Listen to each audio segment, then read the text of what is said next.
This is Speaking of Shakespeare, conversations about things Shakespearean. I'm Thomas Dabbs, broadcasting from Aoyama Gakuin University in central Tokyo. If you are joining us on YouTube and wish to listen to this program as a podcast, you may click the link below to your favorite podcast platform. This talk is with Stephen Greenblatt, Kogan University Professor of Humanities, Harvard University. Stephen is the author of 14 books, 3 of which we will focus on in this talk: Tyrant, Shakespeare on Politics, The Rise and Fall of Adam and Eve, and The Swerve, How the World Became Modern. Among many, many honors, his more recent include the 2016 Holberg Prize from the Norwegian Parliament, the 2012 Pulitzer Prize, and the 2011 National Book Award, both for The Swerve. The Modern Language Association has awarded him the James Russell Lowell Prize twice. He has been elected to the American Academy of Arts and Sciences, the American Academy of Arts and Letters, the American Philosophical Society, the Italian Literary Academy, and he is a Fellow of the British Academy. This series is funded with institutional support from Aoyama Gakuin University and also with a generous grant from the Japan Society for the Promotion of Science. Stephen, we are absolutely delighted to have you join our program today and surely wish that things were such that we could have had you visit us in Japan in person. That would have been a great pleasure. I adore visiting Japan. Well, we still can at this time, but maybe in the not so distant future. But I would like to start anyway with your book, Tyrant. It still seems very, very new.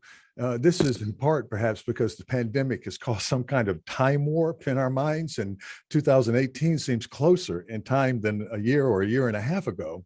But I think really the reason is that this book, like your other books, largely, because your other books seem new to us largely because you tend to choose topics that are of enduring interest and elemental to our lives and experiences. Now, following Shakespeare's own example, the book Tyrant manages to resonate current things, unnerving things about our times without directly talking about them, while telling fictional stories set in distant times and places. In your case, Shakespeare, in Shakespeare's case, many other places. But you point to one small place in Shakespeare where Shakespeare lets down his guard with a fairly direct and poorly timed reference to Essex.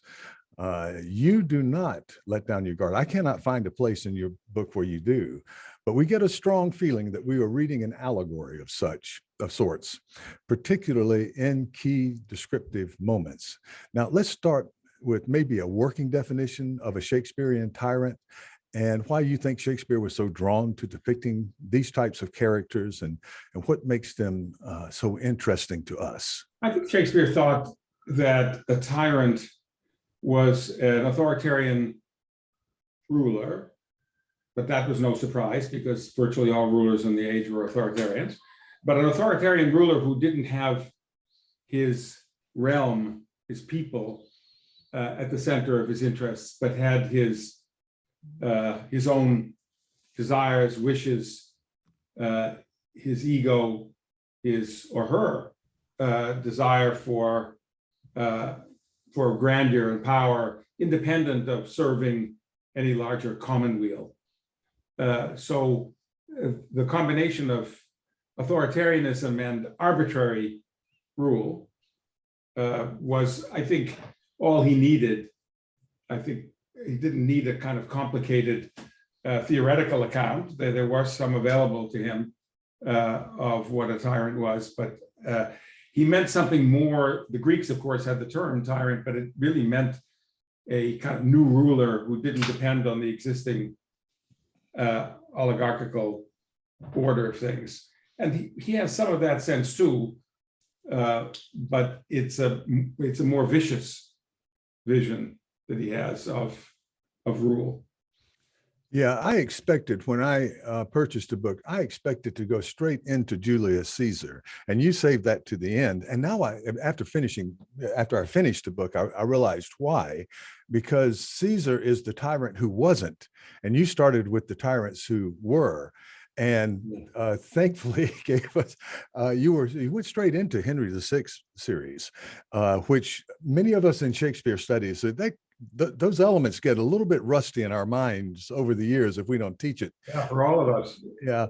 It is the case in the case of Caesar, Shakespeare was thinking, as you say rightly, the tyrant who wasn't, Shakespeare was thinking about various alternative ways of avoiding this disaster, one of which, of course, it comes to mind, it's always come to mind, one of which is to assassinate,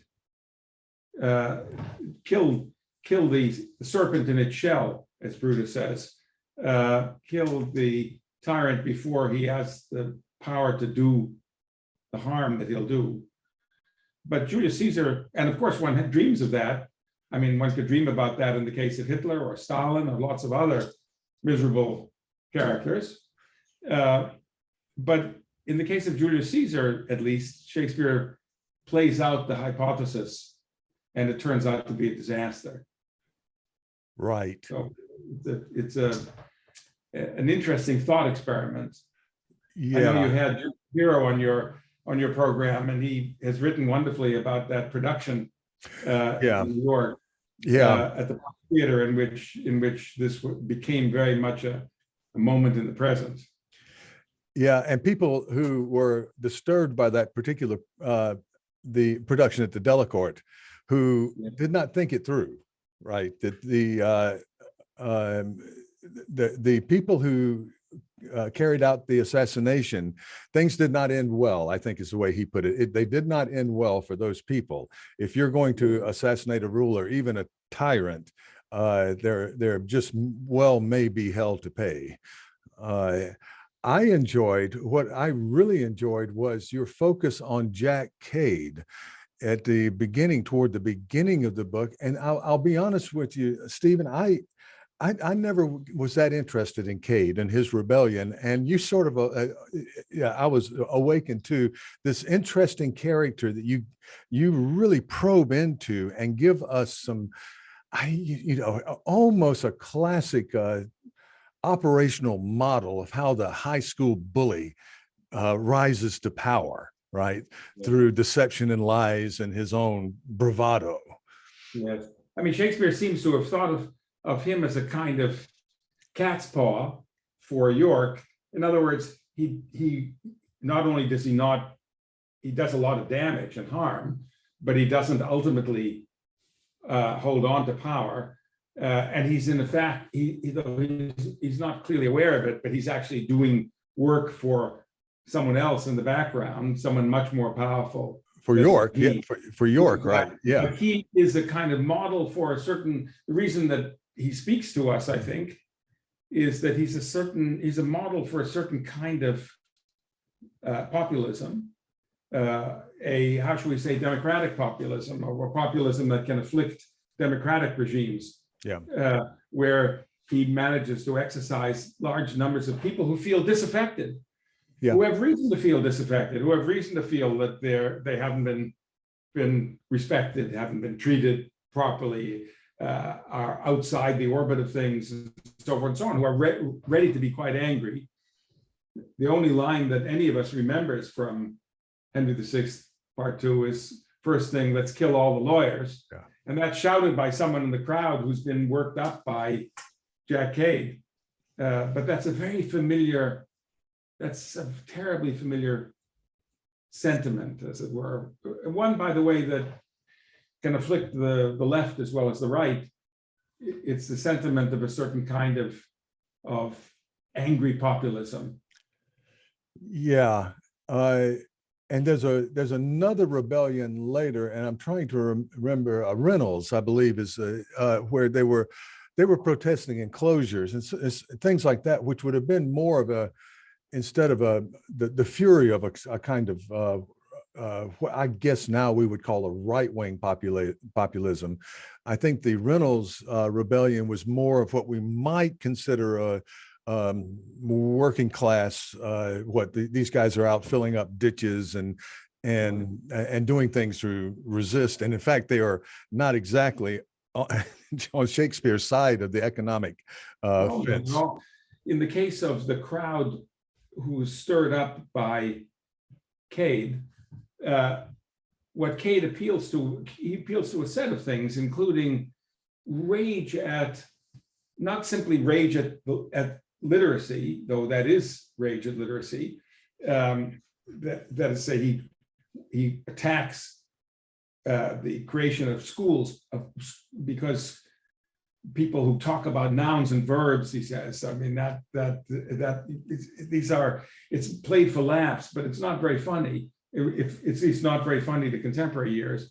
That attack on education, the educational system, but lurking somewhere behind that attack is the fact that, as people who study the period, like you will know, and I know, that being literate was a huge advantage in the legal system, because if you weren't literate, you committed a crime, a felony that was a capital offense, they presented you with a text from the Psalms.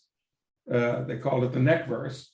Yeah. If you could read it, you were remanded to the ecclesiastical courts, which didn't have the death penalty. If you couldn't read it, you were a dead man. And you could see that would make the illiterate rather angry. Yeah. So Shakespeare is, in some deep sense, mocking, hostile to the crowd around Cade. They're terrifying. They're horrible. It's a horrible phenomenon. But he's also, even there, early in his career, he's alert to why this is going on. Why a large number of people would follow someone so obviously ridiculous. You can have as much beer as you want. I mean, I'll pay for it and for all the rest of the crazy talk. Yeah.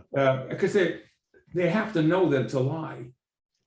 And in fact, they do know that's a lie. They make fun of him as he's talking. He says that whatever, he's a Plantagenet, and they laugh about this. Or he was a lacy, says, yeah, your mother made laces. Yeah. And so forth. That's his followers who say that. So Shakespeare thought about this very strange phenomenon, which, God help us, we understand. How is it possible for people to know they're being lied to and still support a populist leader? Yeah. That's an extraordinary aspect of our lives.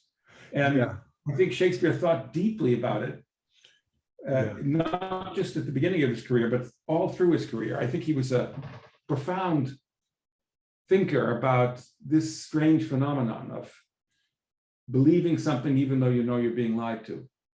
Yeah, he was, I think, now you're good on this, and I try to do this, not to talk too much about intentionality. Like, we do not know these actual historical figures, what their motivations were. Shakespeare, we're not sure what motivations are, but over and over again in his plays, there is this sense that, I don't want to call it a house of cards, but there's a sense that things can fall apart very quickly if you stir up the masses, and the masses are easily stirred up. So it's in the Cade part, it's certainly in Julius Caesar, but it's in Hamlet with Laertes. It seems absurd that Laertes could come back in and that the people would start screaming, Laertes, let him be king.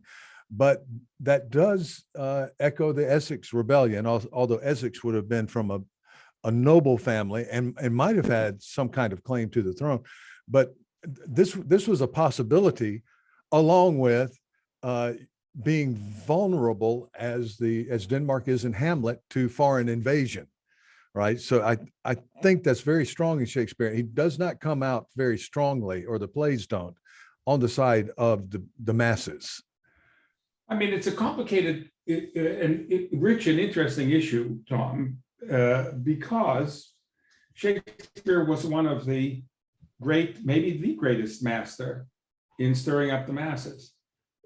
He had 3,000 people in his theater of an afternoon.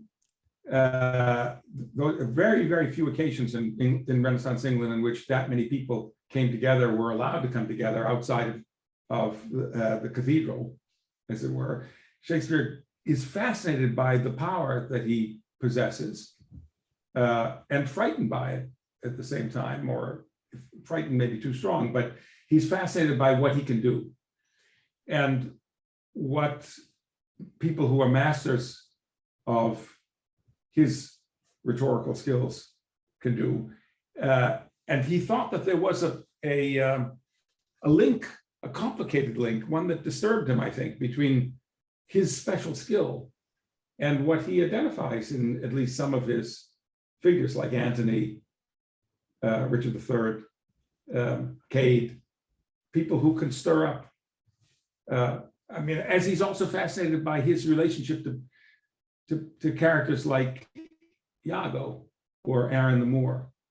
These are, in some very complicated ways, self-portraits, critical self-portraits by someone who also, or in any case, who sees deeply into what he can do. And there's something else, which is what happens when you go to the theater? What is your contract when you go to the theater? When you've paid your penny? You've paid your penny to be entertained with fictions that you know are fictions, but you respond to it as truths, and you experience them. You even experience them viscerally as truths. Yeah. You get your heart beats fast. You break out into a sweat. You shout. You cheer. You cry. And Shakespeare's fascinated by that. You know they're fictions. Yeah, yeah. But you experience them that way. And again, he thinks about the relationship between that and the way in which his countrymen, perhaps he himself, are processing things that they know aren't true, but experiencing them as true. Yeah. And willing to live and die for those things. Yeah, yeah. Whether someone plucks a white rose off a branch or a red rose off the branch, and that not being a matter of whose team you pull for, which the same sort of thing happens very frequently in sports, where people will get on one side or the other, but where people will say, okay, I'm on this side now, and I will die for it. Heavy price. What I don't know, what I actually don't, I can't decide, and I don't know where you are in this, is how far this goes in Shakespeare. That is to say, whether it goes all the way down to the very bottom, as I believe, for example, that it did for his contemporary Christopher Marlowe. Let's say, I think that Marlowe, the Marlowe who wrote Tamburlaine and the Jew of Malta, had ceased to believe in anything. And thought that it was fascinating that he could manipulate people, for example, into applauding for this mass murderer. Tamburlaine kills his son, kills the virgins of Damascus, so forth, so on. Yes, I think Marlowe was fascinated that he could do it, and I think Shakespeare was fascinated that Marlowe could do it. I think Shakespeare in 1587 probably came to London and saw Tamburlaine and said, "Oh my God," because you can see that Shakespeare's playing is haunted by Tamburlaine at the beginning of his career, and keeps playing with it and thinking about it until he finally tries to exorcise it in Pistol in Henry V. Jades of Asia. But I mean, that's because the lines were in his head.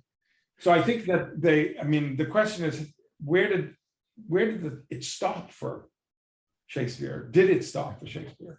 Yeah. Are there things that he holds on to? And I do think there are things, but I think and unlike Marlowe, and I think they're difficult to define ideologically.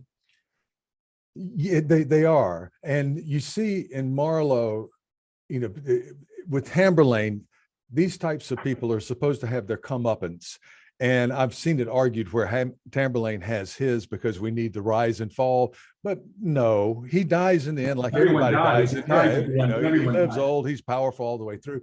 In Hamlet, when you were down with in the cemetery with those bones and those speculations about what the end is with that direct physical evidence, you go, well, okay, well, that doesn't seem any talk of resurrection, of a your body being put back together and getting your heavenly body and so forth. But in the next scene with Horatio, he does have that line about the fall of the sparrow, that everything has meaning.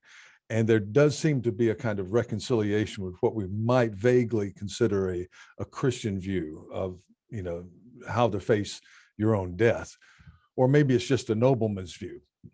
I mean, it's not ruled out. It's dangled before us. Let's put it that way. I don't think it's I don't think it's underscored. I don't think that it is presented as a doctrinal belief at all. And I suspect that Shakespeare was actually rather skeptical about doctrinal beliefs in general. I think he thought that cruelty was disgusting and evil.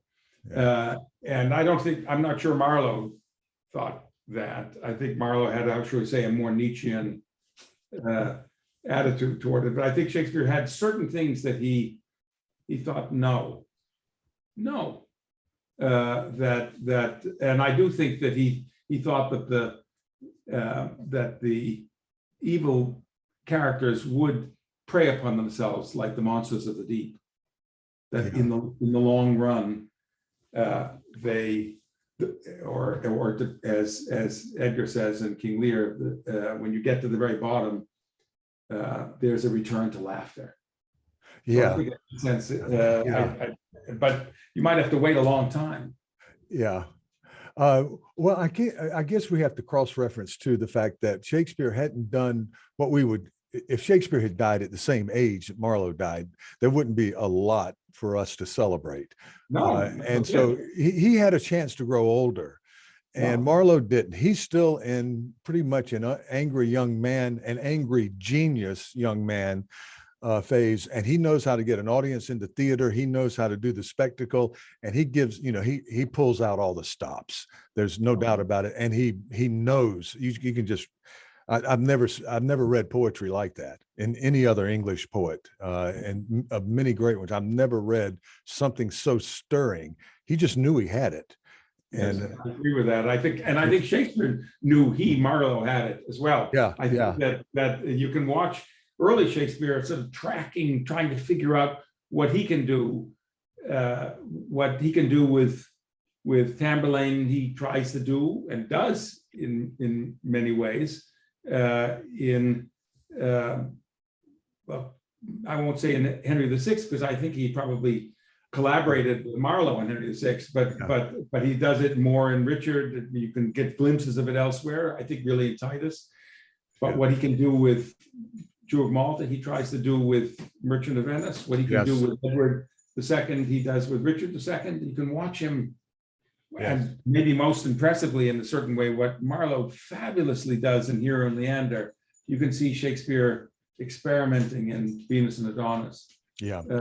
So anyway, there's a lot of that. You can see, and it stops. And then by the middle of the career, you feel that the haunting, Shakespeare, I think, gets more interested in his own early career and replays certain things the way he replays Othello in Winter's Tale. But it's no longer Marlowe who's the figure sitting on his shoulders. Right.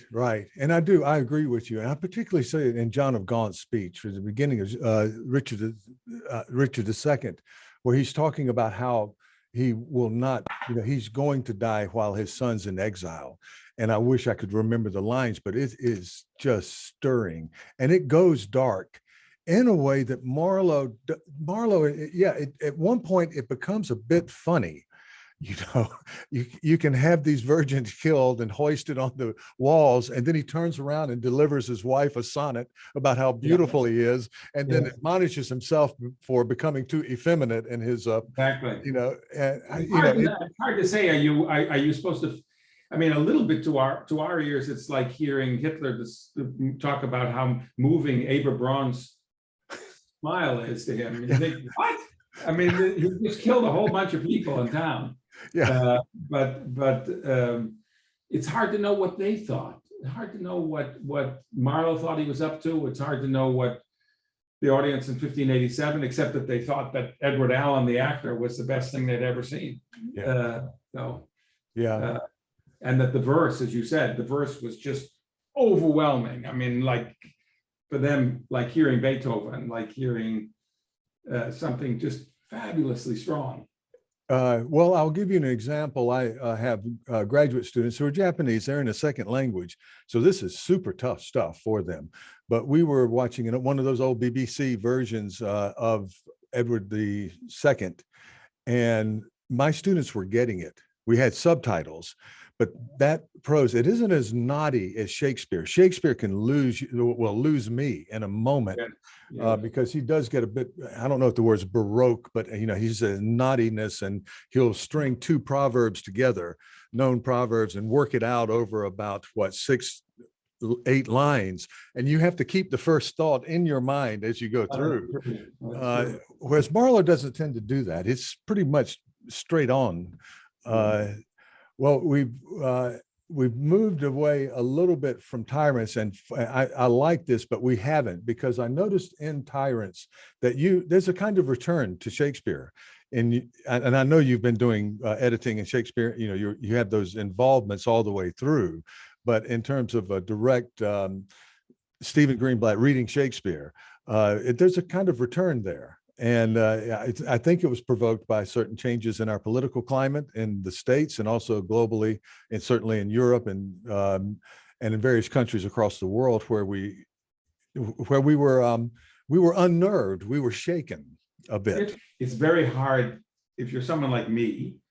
I won't speak for you or your students, but if you've spent your life, as I have, inside, with your head inside these plays, then actually the world, you begin to look at the world through them. So that when I see, this was well after I wrote Tyrant, but when I see a certain leader sitting at a polished white table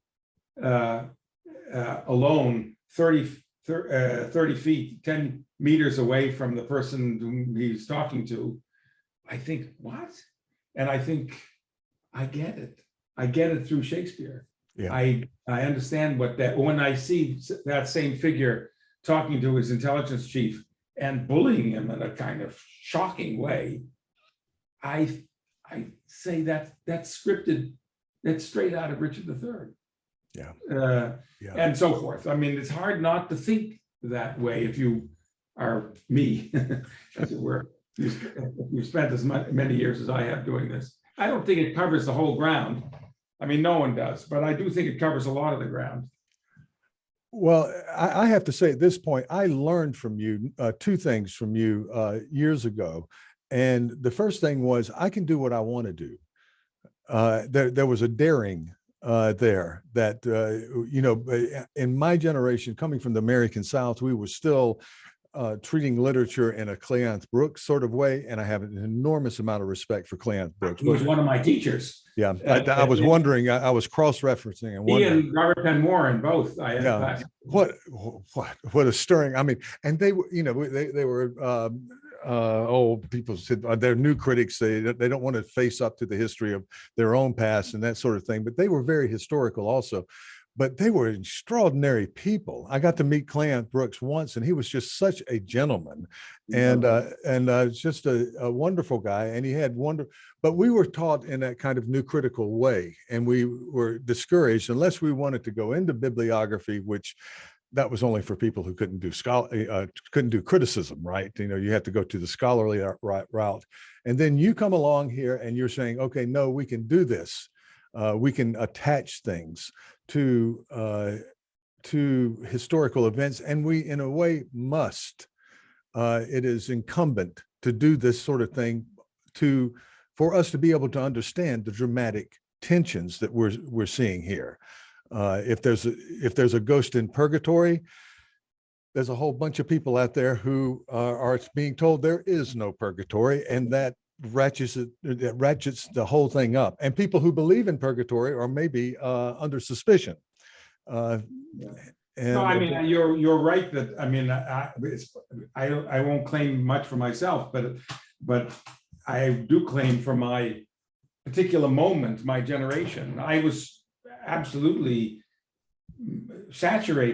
wonderfully saturated with new criticism at Yale in the early 1960s. That my teachers were Cleanth Brooks and Robert Penn Warren, Maynard Mack. yeah, These were the giants before the flood of new criticism. And then I went to England as a Fulbright, and I was completely, the French would say, bouleversé, knocked over by someone named Raymond Williams, my tutor for a while, and I went to lectures by him, and they had a relationship to, how should we say, reality, as I was thinking of it in the mid-1960s, with the war in Vietnam beginning to heat up, and the kind of generational insurrection taking place, of which I was part. I just thought, I can't simply stay inside the text any longer this way. Yeah. When I went back to Yale for graduate school, I had read Sir Walter Raleigh when I was in England, Raleigh's poetry. Yeah. It was a very small body of poetry, but it's quite interesting. It is. And I was amazed by it, and partly because to me it sounded like T.S. Eliot. I thought, how is this possible that he was writing this way? Yeah. And given his life, a monopolist, a conspirator, an explorer, a colonialist, a historian, a skeptic, a crazy set of things.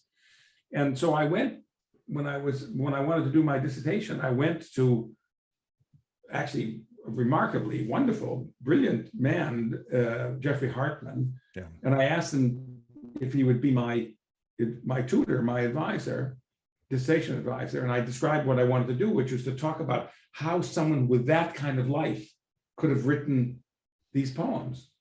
And he looked at me like I had, I won't say it, I mean, like I had done something very offensive. Yeah. And he said, if you want to do that kind of dissertation, you have to do some kind of textual scholarship. You should. So exactly as you say, Tom. And I understood that he was suggesting that I move to the hydroelectric plant in Ulaanbaatar. I wasn't fooled by this suggestion. I understood what he meant. And so I said, thank you very much. And I found somebody else to direct my dissertation. I mean, so, because I couldn't stay inside the box anymore, even though the box was wonderful. I loved it. I'm so glad that I was trained that way. They trained you how to read, and they were exactly right on close reading. It's just that it doesn't have to be within the parameters of this play. And the more we learn about these plays, of course, three early versions of Hamlet and so forth. Where are we? When are we inside or outside the play? And it's always leaking. And if you're reading Faustus, you have to know something about the Holy Roman Empire and what was going on there with the slapstick comedy in the middle of that play, and the image of, I think, Frederick Barbarossa, the kind of inversion of an image there. But you also don't get it. For me, Tom, everything you say is absolutely true, and I believed it. I still believe it passionately. But I also wanted to be in touch with the here and now, with who I am right now in this place, with what's going on around me, so that what to me is fascinating. I mean, what has been fascinating for now decades is somehow having in play both the historical past, the past in 1603, or the past that's being referred to back from 1403 in the 1603 play, but also to have right now, and not to pretend that I'm living in some kind of weird abstract place in which that doesn't count. If I'm anxious about what's happening in Ukraine, I can't block it out when I'm reading Troilus and Cressida. Yeah. I pretend that it's not happening. Yeah. That and play. I want to figure out how to use my anxieties, Yeah. my fears, my desires, how to use those in understanding, as they say, Troilus and Cressida, but also how to use Troilus and Cressida to understand what's happening now. I don't write about Troilus and Cressida and Tyrant, as you know. I'm just using an example. No, but Hector and that speech, they're in court, and Priam is presiding, and they're giving all the reasons why not to do it. And they're very, and it's exactly, and at the end, that should be kind of, okay, we can't fight these people. And they say, okay, let's go. Because they know the whole time, that they're going to go fight. They have to. Yeah. That's what they're born to do, apparently, right? So just amazing stuff. I am to this day still amazed at the number of people, though, who very strongly are opposed to historical understanding of old text, Shakespeare in particular. That there still is this. I remember, 30 years ago or more, a very strong pushback. There was that these were well-wrought urns, and they were not to be tampered with in these ways, but it's still out there. There was something that was in the origins of new criticism, something liberating about precisely that. You don't have to spend your life in the musty archive. You can experience it, the well-wrought urn, just for yourself right now. I respect that. I just felt that I was suffocating. I mean, if you're not suffocating, if you're happy there, that's fine. I don't feel belligerent about it in the slightest. I think that, and you don't actually have to know about the changes in the theology of the 16th century to enjoy Hamlet, even though the theology, those changes, the change that is marked by, in the burial service, by the difference between saying, we commend your body to the earth, and instead saying we commend his body to the earth, everything that's marked by that change from an I thou relationship to an I him or it relationship, the closing of the boundary between the living and the dead. The play is saturated with that, but if you don't know that, it doesn't matter. The play is great. The play is fantastic without it. I mean, I'm not, as they say, I don't want to beat someone over the head with this historical stuff, but I love it and I'm fascinated by it. And if I can do something with it, if we can do something with it, if, for example, if we're putting on the play or trying to understand the play, that's great. If we can't, the hell with it. Yeah. Well, I'm being a little bit, you know how we are. You have these successes in your career and so forth, and you go, okay, what the things won are done, and what you remember are failures or things, or rejections, or some, being overlooked or whatever. But I remember one rejection years ago that the reader said, we're not learning how to read the play. This doesn't show us how to read the play. And I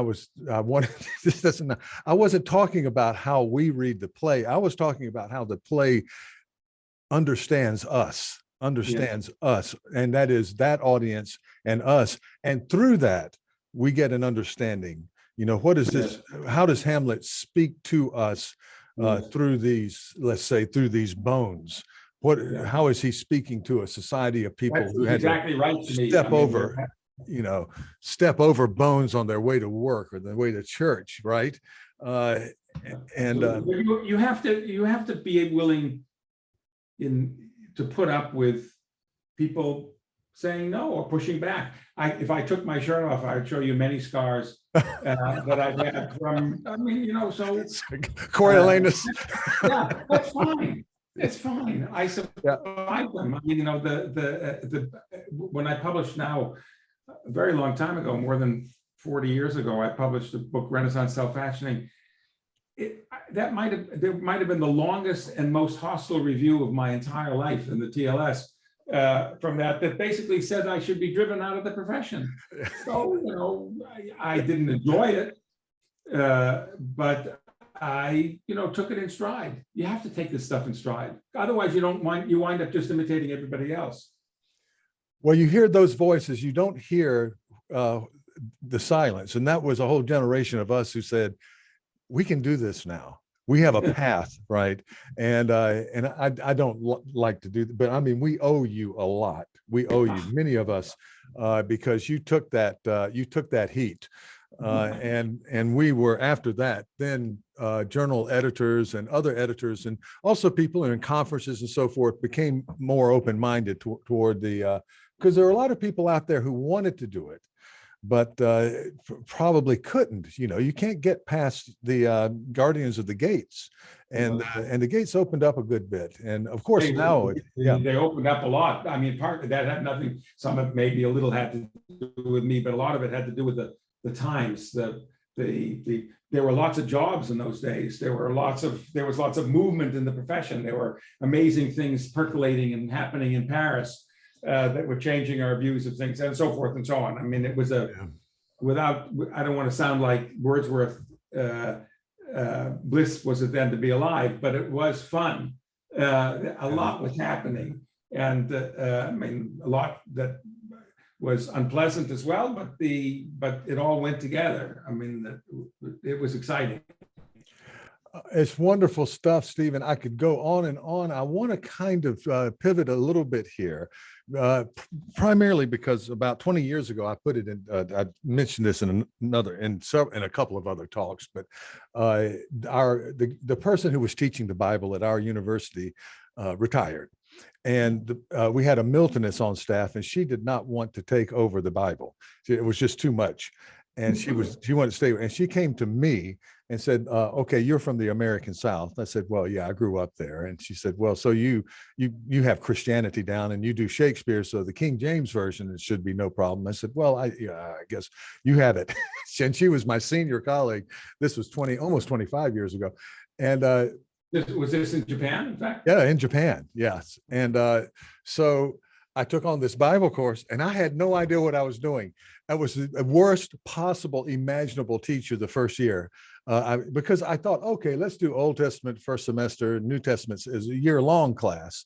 Second semester, which was idiotic because 75% of the Bible is Old Testament, and I just completely, and so I realized I had to retrench. But anyhow, for 20 years, I've been the Bible teacher here. And so your work on Adam and Eve has, I was looking at, your view of it, and so much of your view, you have this kind of fresh, going outside the myth a bit and looking from outside and historically. And I go into a class of students, maybe half of whom they've heard of Adam and Eve, but they have they don't know the story, most of them. I mean, you're in a very privileged position because precisely by virtue of being in Japan. I mean, because your Japanese culture is, I mean, plenty of people will know, and there are plenty of Christians and plenty of people will know the Bible, but many people will not, and it won't be a surprise that they don't. So that's fascinating. Under what circumstances do large numbers of people take as true what at least appears to be, and what I actually, in the case of the story of Adam and Eve, know to be fiction? I mean, it's a story that doesn't, in a way, conceal its fictionality. It's a story that involves a magical garden, naked people, a talking snake, that has all the elements of a fiction, of a myth, and have no desire to play the village atheist in the story, but in the book. But I'm fascinated by how it is that this story, which has so many of its fictional elements right up front, became true for millions of people, and still true for millions of people. So it has the same fascinating problem that we started by talking about with Shakespeare. With what is the willing suspension of disbelief about? How is it that people can get beyond the disbelief that the story invites you to have? I don't know, but I do know over years of teaching, you start out with, it's okay, it's funny. And there is some humor in the story. I'm not so sure that it's an original kind of intention. We're talking to a bunch of people, most of whom can't read whatever we have here, whatever language is in. And we need to keep them entertained. It's a kind of comic book or manga in Japan, maybe. But then you go and say, well, what is this knowledge, tree of the knowledge of good and evil? if you are absolutely innocent, you don't have that knowledge, and you don't have any knowledge, really, right?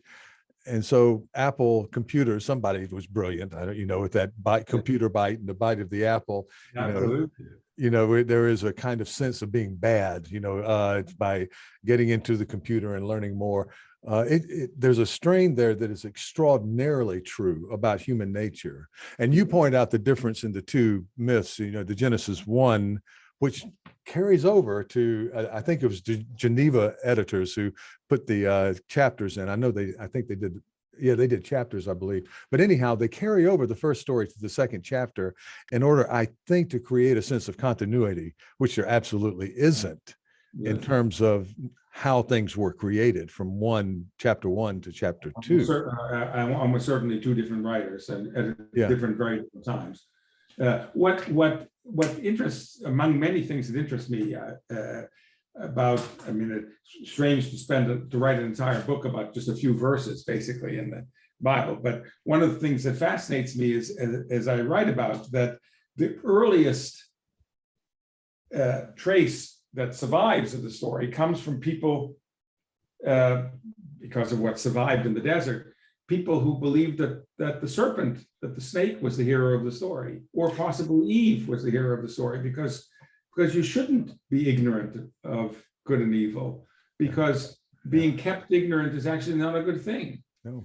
And so that's from 2,000 years ago, people interpreting the story that way. That to me is completely fascinating. Yeah.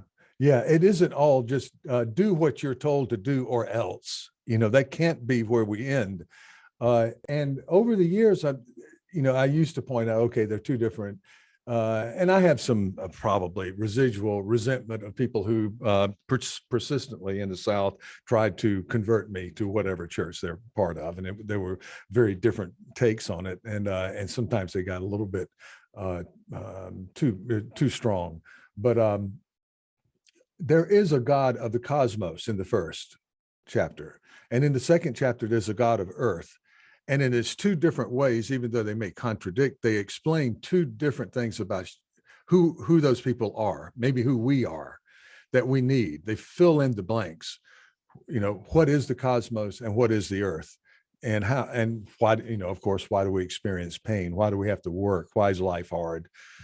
Childbirth. Why do men attempt to dominate women? That's one of the the subjects of the curse, as it were, that God gives as a result of this, that women will be, well, to me, again, totally fascinating, is a piece of thinking that the woman will be dominated by the man, and that she will continue to desire him. Yeah. That paradox that from 3,000 years ago, whenever the story originates, that still has some way of speaking to us now. Yeah, it does. And of course, all of the art, and like it always just surprises me. He says, eat the apple, and she does, and hands it to Adam, and he does, and it's that fast. And of course, I'm thinking maybe through the prism of Milton. We had to study Milton when I was in school.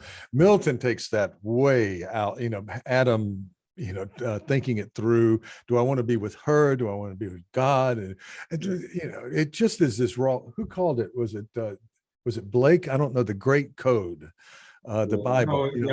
Northrop Frye. Northrop Frye called it the Great Code. That's right. And called, I think, Northrop Frye, I don't know if he was quoting someone else, what Revelation, the book that either finds someone mad or leaves them so. But you do have to keep it there. But what a fine book. Now that was 2017, and it's still right now today. You really made a splash about 10 years ago with the Swerve. And I wanted to let you know that I heard, who is it? Glenn Lowry at Brown, who's an economist and kind of socio-economist, was talking on a major podcast and brought up your book because he was asked about his view of death, right? And that's where Lucretius just throws this whole thing out. in a way that surprised me. I had to study Lucretius, and I'm going, oh, we don't have to be worried because it is the end. And I thought it was, you worry because it is the end, you worry, right? He turns that around. Yeah. And I never gotten over that. I mean, it's interesting that's fascinating to be able to get fully, as it were, in the spirit of that remarkable claim. I mean, beautiful and powerful claim that Epicureanism makes. I sometimes am there, but I'm sometimes with Cicero, who says, of course, that Lucretius says that, or Epicurus in this case, Epicurus says that that when you're dead, you're dead. There's no further life, and that's good news. And Cicero basically says, that's good news. That's where's the good news part of it? A little bit, I have some of that sense in me sometimes, that being told that it's really over and that you will be redistributed, your atoms will be redistributed, which I believe is the case. Yeah, it seems to be, yes, doesn't it? Yeah, is that it's hard to hold on to that as a very calming revelation, though it's meant to be somehow to take you to a place in which you're no longer in the grip of anxiety, or no longer in the grip of the myth mongers. I mean, as I get older, I try to achieve that kind of ataraxia, that calm, but it's difficult. It is difficult. It is difficult because it's built into our DNA or psyche or whatever to survive. It is that's instinct number one. I've never understood suicide. I've just never understood it. On that regard, why would you want to end things? I suppose it's only we're nature has been merciful to us so far, because I suppose it becomes comprehensible if life becomes intolerable, but it's not intolerable at the moment, and never been for me. I love life. I love my life, and I love life, and I want to hold on to it intact as long as I can. Yeah. But when I go, I would like to go accepting in a way that that Lucretius urges you to accept, that it's fine. I wrote that book, as you know, now some years ago, but Lucretius's great work on the nature of things ends, of course, with an account of the pandemic. And it's a way of testing, in effect, I think it's a way of testing the reader to how much you've managed to get the point. Yeah. Which is that there are, first of all, the point being that there are invisible forces that are not being sent by angry gods, that are part of the structure of the atomic structure of the universe, that there are these invisible agents that may make you sick and may make many of you die. Yeah. And that it doesn't urge you simply to accept it and not put on a mask. Yeah. But it does urge you not to have to take, how should we say, a theological view of this, not to think that you're being punished, but to think that you need to understand that you're living in a universe with other living things, including microbes. And you have to figure out how to protect yourself in this case. Yeah, those microbes can turn against you. Yeah. How to protect your society, from falling apart, because that's what it really ends with. Well, that's it. That's the Old Testament. There was almost a revelation, kind of a Pauline type thing, when I'm going, wait a second, this is all about keeping things intact, because life is short. We don't know the hour, but we do know, and I think that we don't have this as much, this absolute, not only our own survival, but the survival of our species, let's say our tribe, our group, becomes the most important thing. And God is formed for that, and rules are formed for that. And for generations after generations, right? And the importance of being the father of a great nation. You know, if God appeared to me and said, "You'll be the father of many nations," I'd go, so what? You know, I'm proud. I'm a father. I like being a father. I like that I, you know, might continue in that way. But look, Tom, I mean, we're getting it with, these are complicated and deep and rich subjects, some of which are definitely above my pay grade. But I would say a couple of things. One is that the Bible, though not in the form that you put it, but the Bible's vision of multiple generations raises, I think, a profound question that is with us now, today, which is, what is our obligation? What is our ethical obligation to generations that are not yet born?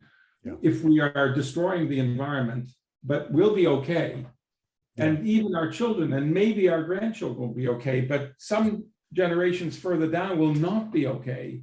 Yeah. What is our ethical relationship to that? And you can see that the Bible's account, as you say, we distanced from being the patriarch of this, but the Bible's account raises this question in a powerful way. And at the other side, turning it around back to Lucretius, I think there's a real problem in Lucretius that is not resolved. I think that it is a problem that has been perceived before, well, certainly in the 20th century, but earlier already in Hume. Already sees this as a problem. Why should you think, if you believe Lucretius, why should you think that life is better than non-life? Why should you think that human life is better than the life of the coronavirus? Yeah. What is the moral difference on which you're making that judgment? Yeah. And I don't think Lucretius actually has an answer, or Epicurus has a very clear answer to that question. Yeah. And it's one of the reasons that I'm, how should we say, 90% on board with Epicureanism, but not 100% on board. Because I want to honor my belief, not that my life is so important, but I want to honor my belief that my beautiful granddaughter's life is more valuable than the life of the coronavirus. And I won't accept a philosophy that doesn't make clear to me that to honor that feeling in me. Yeah, and her granddaughter's life also. That's interested me, because for years I've asked students about they know their fathers, they know their grandfathers, and they can say, well, my grandfather did this job, or grandmother did this job. Mostly it's through the father because they worked, and particularly in Japan. But when you get to great grandfather, nobody knows. Right. I happen to be kind of rare. I know who my great grandfather was. Now, of course, being from the American South, you sometimes don't want to know too much, but and there are lines that, you know, branch off from the paternal and the maternal side, and so from the patrician and matrician side. But the thing is that amazes me in the Bible, where there is this extraordinary urge, very in ancient peoples, to keep a record, however accurate it is, to keep the record. And we see it appearing again in Shakespeare, bringing back those records, because who wants to sit down and read Hall or Holinshed? But if you make a drama out of it, you know, you bring it back into the consciousness, just like Lucretius was brought back in. You know, I want to say, by the way, just about the story you just told about, which is fascinating, about your students and their grandparents. This is something you wouldn't do in Japan. It wouldn't make sense to do in Japan, I think, with your students, but I do routinely in my classes.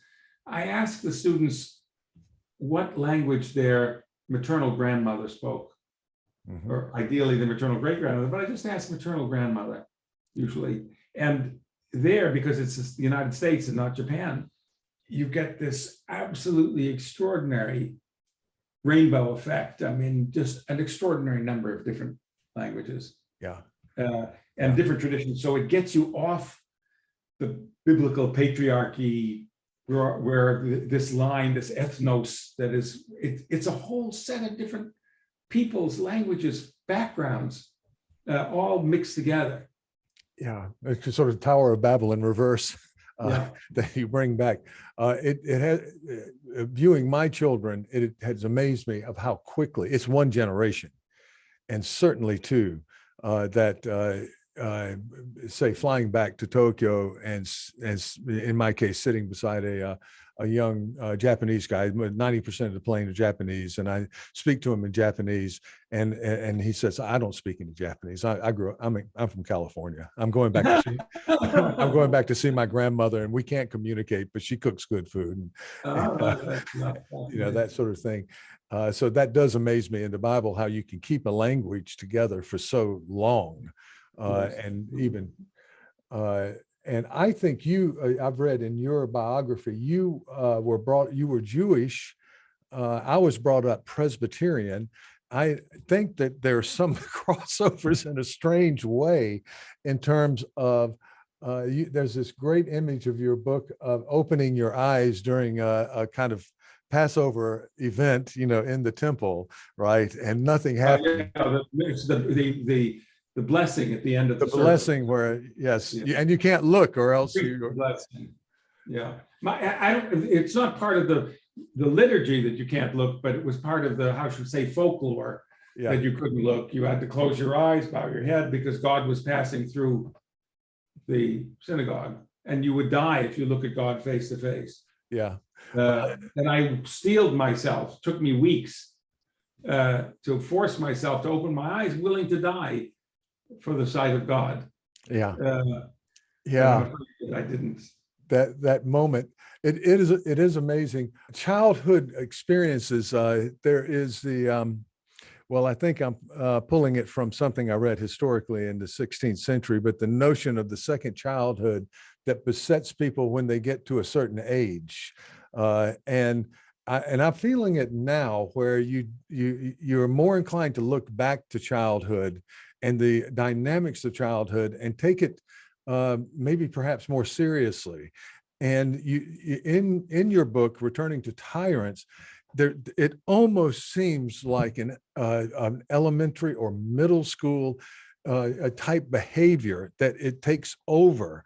You know, people trying to develop. There's a childishness in the tyrant, and there's the childishness and the complicity that allows the tyrant to be the tyrant. Well, there is, yes, you can. One of the reasons that these works continue to speak to us is that even though the political arrangements in many ways are all profoundly different and the cultures are different and so forth, is that there are certain traits.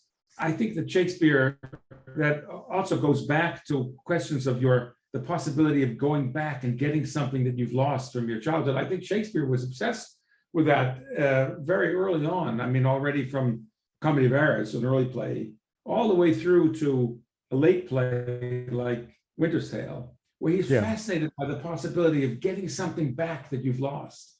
That's right. Getting That's right. The thing that was once yours, whether it was the mother or father you've lost, or the wife or the spouse you've lost. I mean, that getting it, is it possible to get it back? And that notion of a second chance in life is something that it cuts in two different directions. It's an infantile feeling, but it's also a mature feeling. It's the desire not to lose the thing that was at the beginning of your existence, that shaped you when you were young. And I think Shakespeare knew that in himself. He knew it when toward the end of his career, I think, in a very deep way. Yeah.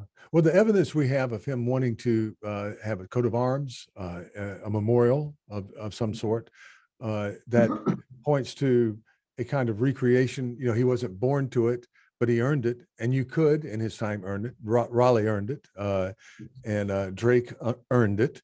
You know, and I'm, dadgummit, I'm the dramatist. I earned it. You know, I did this. It's ironic about it at the same time. I mean, he makes fun of it in Winter's Tale, but he also does it. So anyway, I think it's true that for all of us, I mean, I've always tried to hold on to, I don't feel it's an old age phenomenon. I've always tried to hold on to some sense of where I came from, who I am. This is relevant, I think, maybe to perhaps to you and your students who are so remarkable in being able to read Shakespeare in English. You have to have an unbelievably impressive command of English to make any sense of it at all, even as a native speaker. But I think that what I tell my students at Harvard and at Berkeley, where I taught for many years, if they're student, that's why I have that exercise about what your what your grandmother spoke, what language she spoke. Hold on to the fact that you're not to the manner born. Hold on to the fact and use it. Yeah. It's important to use it. Don't try to pretend that it's not there. Yeah. Try to exploit it. Yeah. Try to honor it, to understand that your difference is actually part of your skill. It's a gift. Yeah. That for me was hugely important, not to be frightened by the fact that my grandparents didn't speak English as their native language. That is important to hold on to, not to be ashamed of, and not to try to erase. You learn this course as much as you can. You try to become as comfortable as you can in whatever it is that you're studying, but you don't try to erase your origins. You try to draw upon them.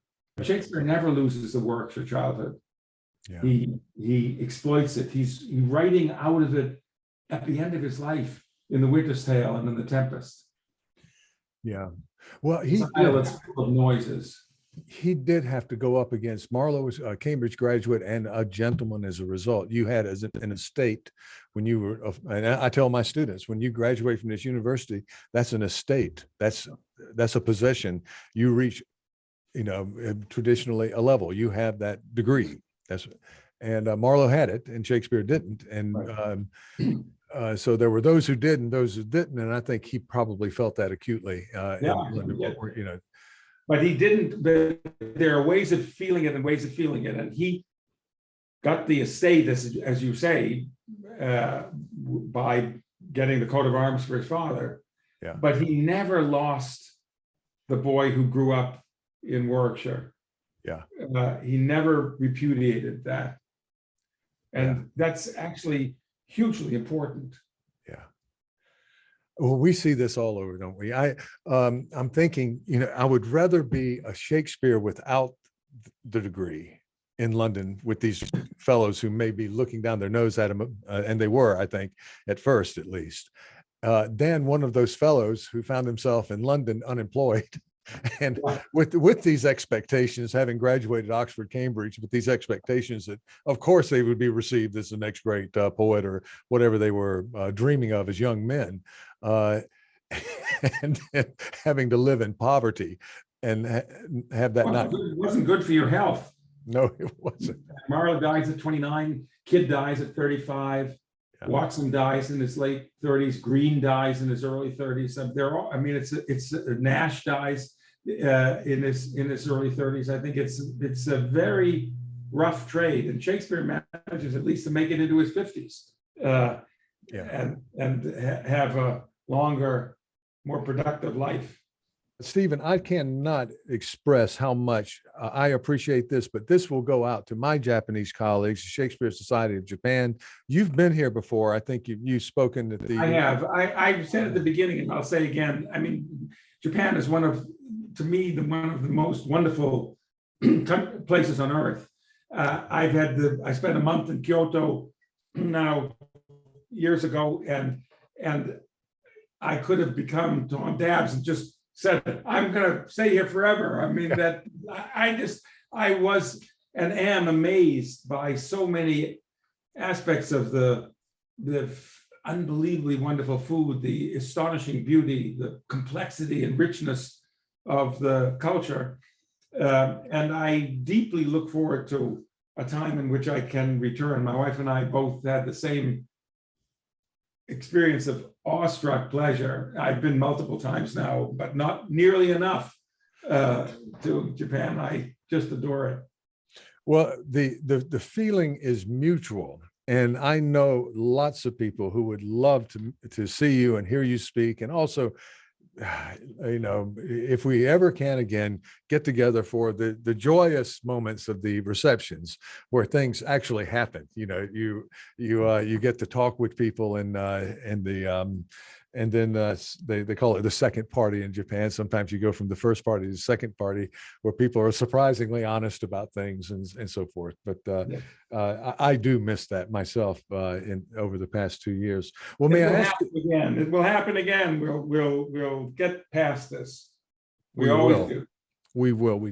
We always do. May I ask you to stay for just a moment after we finish recording? And again, thank you so very much. A great pleasure, Tom.